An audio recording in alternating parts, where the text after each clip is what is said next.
Chine, c'est 1,4 milliard d'individus, c'est 400 millions de classes moyennes et supérieures qui, en résumé, ne disposent pas de destination de type short break, donc de courte durée.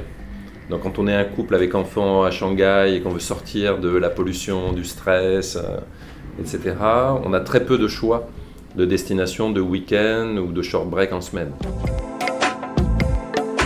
Center Parcs, pour des Chinois qui n'ont pas l'historique de Center Parcs, c'est une marque hollandaise qui peut parler aux Européens, ne parle pas aux Chinois, et surtout elle évoque le centre-ville. Donc Center Parcs, ça évoque plus un parking en centre-ville plutôt qu'une destination de loisirs, ce qui est un petit peu embêtant quand on veut vendre du soleil et des loisirs toute l'année. Et on a créé une nouvelle entité parce que quand on va en Chine, c'est mieux d'avoir des partenaires, donc de s'associer avec des Chinois pour développer nos produits. Et donc on a créé une entreprise chinoise avec des associés chinois, des dirigeants chinois et des collaborateurs chinois, avec très peu de collaborateurs européens. Le consommateur chinois attend plus de services. Il ne conçoit pas d'arriver sur un resort de type Center Parcs et de porter ses valises jusqu'au cottage.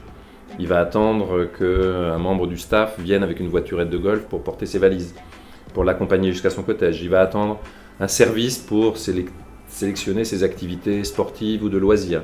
Donc le niveau de service, le niveau d'assistance devrait être beaucoup plus élevé.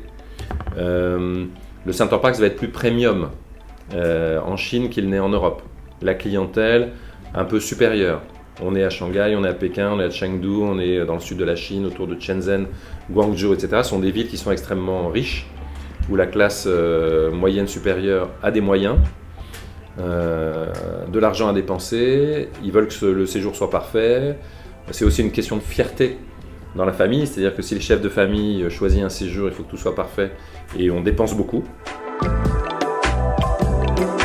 Les difficultés financières d'Ashena ne nous touchent absolument pas, dans la mesure où les projets sont financés par des partenaires opérationnels, promoteurs, développeurs, ou l'équivalent de la Caisse des dépôts chinoise, c'est-à-dire des financiers qui sont le bras armé de l'État ou des provinces chinoises pour développer le tourisme local.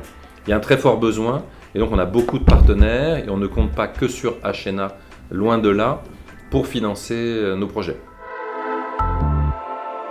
Ils aiment la Chine, qu'ils aiment se frotter aux Chinois, c'est-à-dire qu'ils n'aient pas peur du contact interpersonnel extrêmement fort et profond que suppose le business en Chine.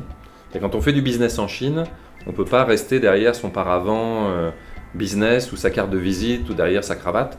Non, il faut dénouer la cravate, il faut sortir le soir avec les partenaires chinois, il faut aller au karaoké, il faut chanter, il faut boire, il faut trinquer, il faut toaster.